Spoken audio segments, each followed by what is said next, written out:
Welcome to the Slop Farm. Enjoy the video.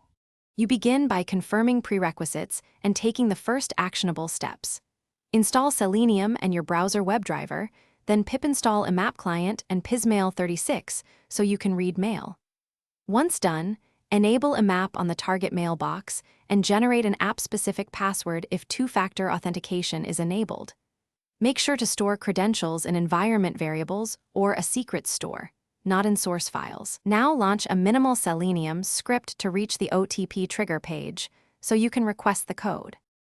Once the OTP request is triggered, continue by synchronizing your browser action with email retrieval. After you click the Send Code button, open a map connection using a map client and authenticate with the app password. Poll the inbox for a new message matching sender or subject, using a tight timeout and exponential backoff so you do not overload the server. When the message arrives, parse the body with a compiled regex for 4 to 8 digits, extract the code, and mark the message read or move it to a processed folder. Now submit the OTP and finalize the flow.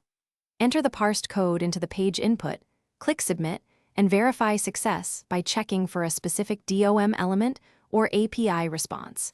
Make sure to implement retries and exponential backoff for both email polling and submission attempts, and include alternative CSS/X path selectors for dynamic UIs. If things go wrong, first verify a map access and app password, then check for email rate limits, delivery delays, or incorrect system time. Log each step so you can replay failures quickly. Thanks for watching. Consider subscribing if we helped you today.